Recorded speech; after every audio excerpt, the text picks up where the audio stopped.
let's just use the shade for now. Is there any difference? I don't know if there's a difference between this one and my visor. Okay, this one's pretty dark. This is it's a little bit, just a little bit of a difference. So I have to use my visor in the mornings. I gotta be here by 7:25, and today we'll get to see the true San Antonio traffic. One of the things I didn't do that I wanted to do was actually warm my bike up. Did not do that. I should have did that as I was turning it around. Alright. So what I was gonna do on this video was kind of give like a little monthly update on how it's been being a beginner and riding. I haven't actually rode my bike in about a week. Week and a half, because I've been off of work on my house hunting days, because we're authorized 2 weeks of house hunting days, and I wasn't going to be teaching yet anyway.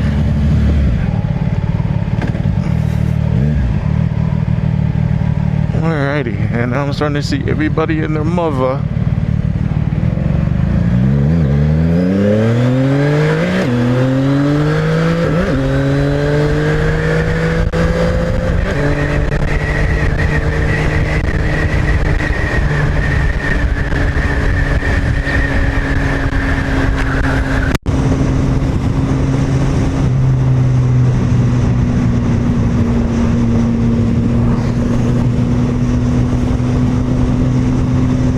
I got hit in my foot with a rock or something. Alright, so monthly update. Like I said, I haven't rode in about a week and a half. And this is like one of my first times riding in a couple of weeks, but I will say the comfortability on the bike is there.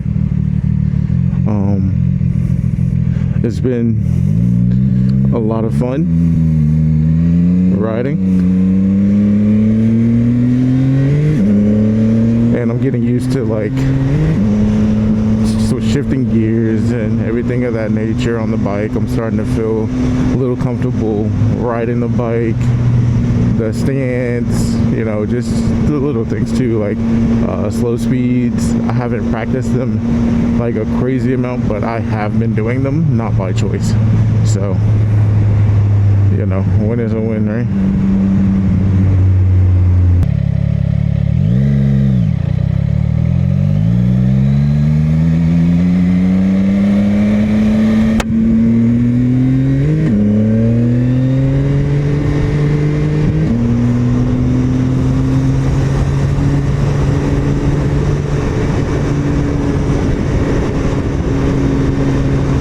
Roads over here are pretty bad, and not being able to see at night kinda sucks. So I got my eyes on the swivel right now. On the swivel.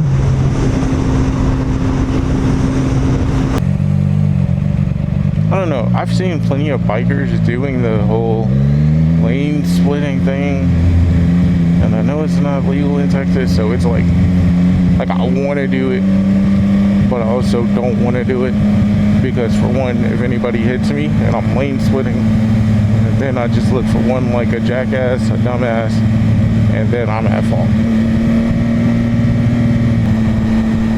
But school has started, so traffic has picked back up. So a lot of my mornings are going to be like this, and I'm pretty sure my afternoons, depending on when I get out of class. Okay. But my comfortability on the bike is good. I'm loving how the bike feels. I love the bike in general. Only thing that sucks right now is that I haven't hit my break-in period yet, so I haven't once again been able to use my bike at its full potential. But honestly, it's not a bad thing, because with that being said, I am practicing gear shifting up, shifting down, because I can only hit so many RPMs. That means I have to shift up a little bit quicker. And then obviously you're going to shift down when you're not, you know, hitting the speeds you need to be in a certain gear. Every time like cars start slowing down, I like get laser focus. Gotta keep the distance, because not keeping the distance is pretty bad. Close the distance some. That's a big gap. That's how you get cut off. Riding with contacts is always scary, because at any point your contacts could just be like, oh, I want to be a jerk to you right now. I want your eyeball to hurt. I want to scratch it or something like that. It's the thing about wearing contacts, but like the corner of my eye is just being scratched right now. So I'm going to keep blinking.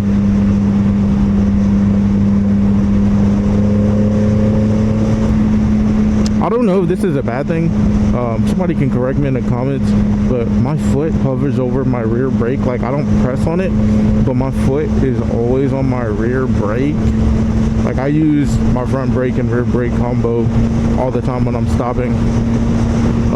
Except that so squeezed and I just use my rear brake. I made that a habit because I hear a lot of people just likes to grab their front brake, and why not use both?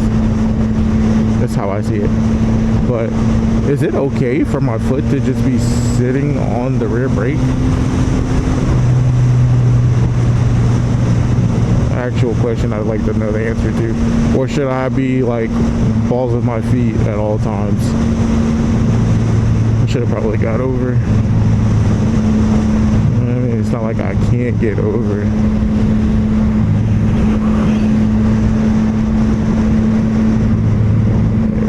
It's coming up.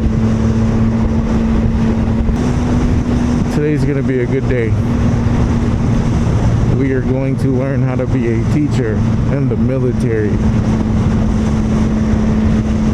and then I'm gonna get my own class, and my kids are gonna love me, and they're gonna love me so much that they want to buy me a Steph Curry jersey and a PlayStation Network card.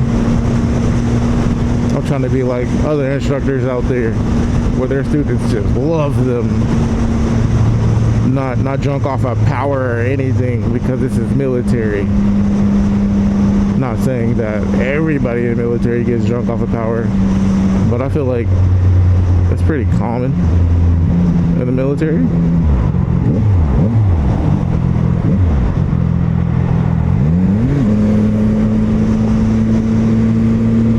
I feel like anybody in a higher up position will get a little crazy off of power. But my goal when I get my students is to make sure they are understanding everything I'm teaching them, and to kind of help them, try to treat them like I would treat my kids, in a sense, like as taking my time. It's the first time they're doing something like this. Most of them are fresh out of high school, but now they're experiencing the military life. So yeah, we're gonna try to make this the best experience for every person that walks through my threshold of my classroom door. I want to be that instructor that they're like, oh yeah, who's your textbook instructor? Sergeant Spencer? How was he? Like, I wonder, like, they're gonna be like, oh my god, he was so dope. He was probably the best teacher like ever. I would go back and do it again if I could, you know? Like, I wanna leave that type of, oh man, yeah, I wanna leave that type of, what's the word? You know what I'm trying to say. When people hear my name, that's what I want them to think of, like an amazing person, a great teacher, someone who, you know, helped them start their career officially. Oh my God, we actually made it here pretty smooth for the first day of school. Bravo, bravo. Well, we're not there yet because I have been caught at this light that I'm about to get at for a hot minute. And that light is no bueno.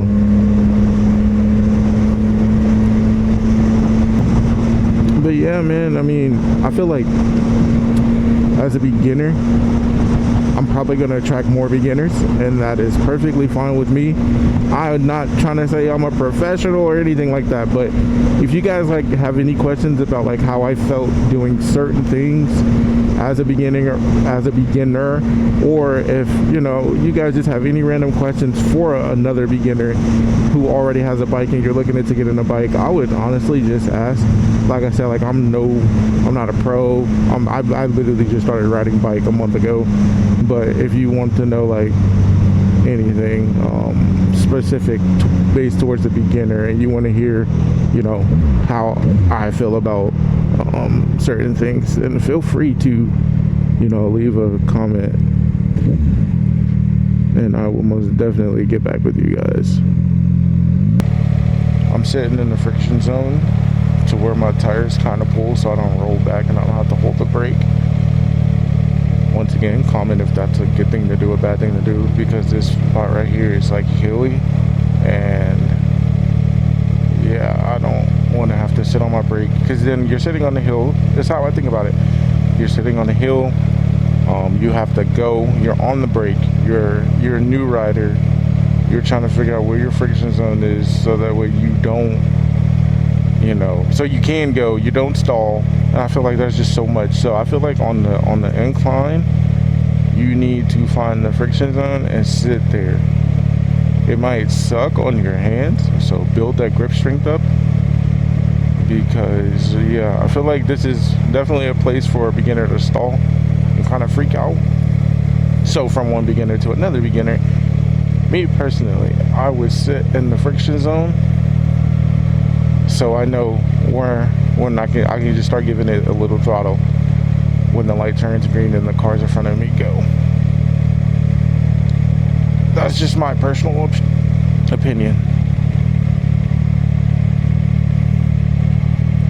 And then once you get really comfortable with it, then obviously like then you can,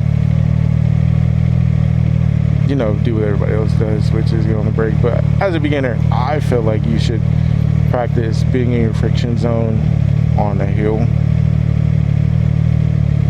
But as I'm like playing with it now, it's honestly not that bad, because a month out you should know where your friction zone is. So I don't think it's honestly that bad. So I probably could put it in neutral. Oh, the light just turned green, so never mind.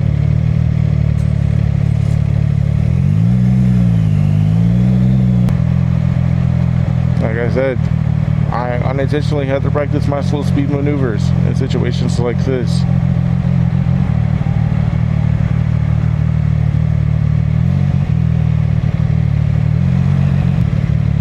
Like, it was an unintentional thing. I'm going in neutral.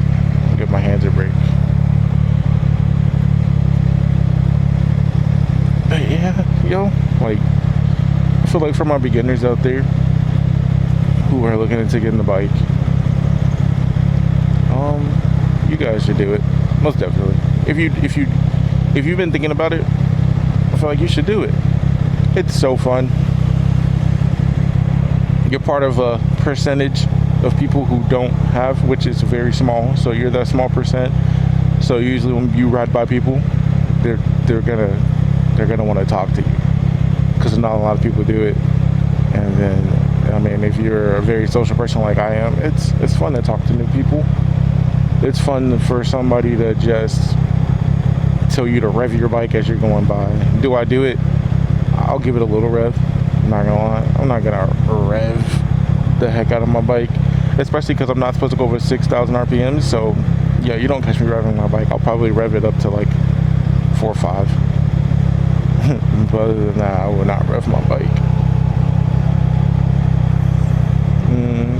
And you know, kids, I love kids.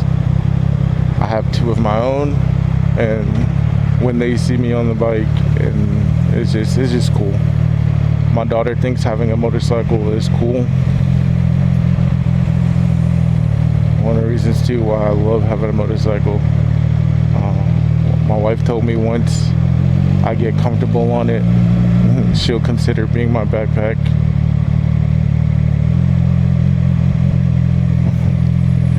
But I don't even want her to be a backpack unless I'm comfortable on it anyway, so perfect, works out. And then when I start going to meets, just to meet other people, not to like necessarily group ride, but to meet other people, that'll be fun. I should have brought another shirt.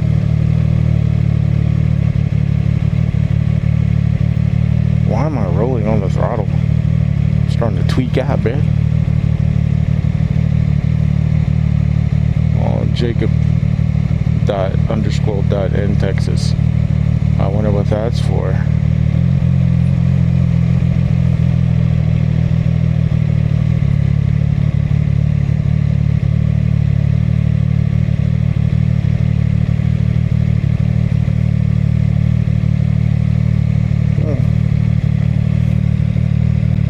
Once I get up here, I'm gonna have to cut the video because last time I was up here, the guy was like, you can't record on base.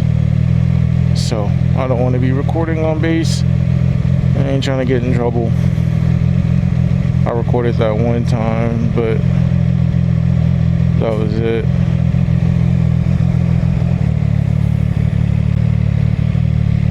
So probably you won't catch me recording on base, coming off base, going to base, and then once I find some cool people to ride with, that. But like I said, right now I'm just doing me, riding my ride like I'm supposed to. I'm not trying to keep up with anybody. You won't catch me trying to keep up with anybody. Like, I'll push myself to the limit a little bit maybe, but I'm not gonna push up to the point where it's out of my comfort zone. And that's what the track days will be for me.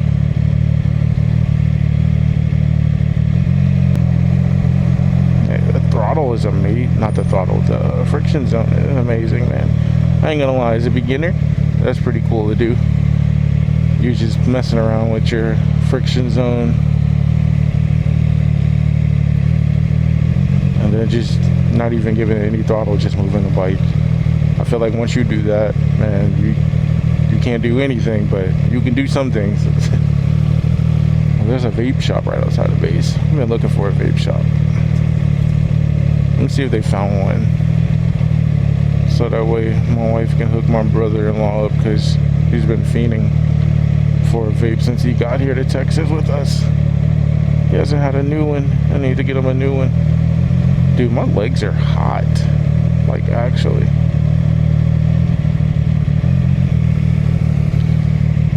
Oh, this is like a little slope. Estamos aquí para usted. I don't know what that means. This is why I need to keep practicing my Spanish. I know aquí means here. Para means for. What the hell? What the helly? What the helly, baby? Estamos means we are here for. Oh, we are here for you. Come on, bro. Not me breaking it down and figuring it out. Bro, my legs are on fire, actually. Is that from the engine? Like, actually.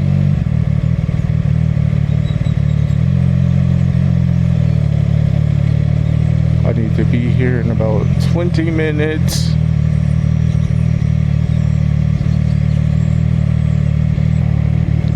This bike also gives me the feel that it wants to go fast. The way it's like, I'm like at first at like 12 miles an hour, and it's like jerking as I'm giving it throttle, like at low speed. So it's like a consistent throttle at a low speed, and I'm dangling with my feet off right now.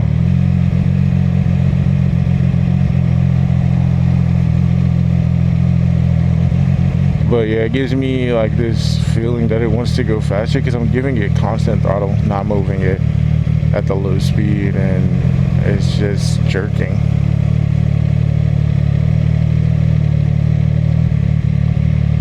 I'm not putting my feet back up, even though I probably should, because my left leg feels like the engine is like all over it. I wonder how much calories I burn riding a bike. Like, honestly, so I feel like that's a great question to ask. How many calories do you burn riding a motorcycle? I should ask Siri.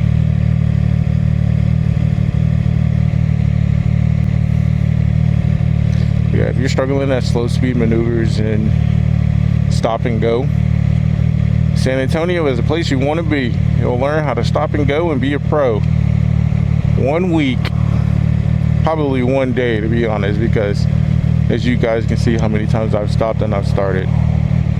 But once I get past this light, I'll probably cut the video. So you guys that are in here that made it this far in the video, don't forget to, like, subscribe, and turn those notifications on so you can keep getting updates from your boy, who has installed once today. Stop playing with your boy.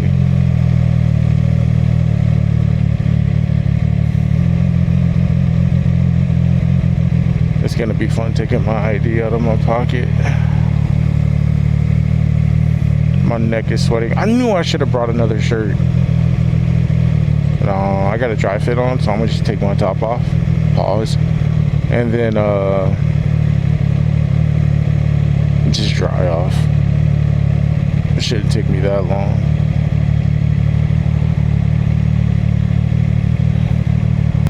And I built this habit as well, to whenever I go in neutral,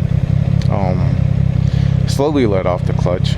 I don't know, it just, I guess my coaches during the MSF course kind of scared me with it. They're like, even though it's in neutral, still ease off that clutch because you don't want your bike to get from under you. I'm like, what do you mean by that, bruh? What do you mean? What does that mean? But yeah, guys, I'm glad that you made it this far in the video. So when I come to a stop, I'm probably gonna cut the video. So that means I will see you guys in the next one.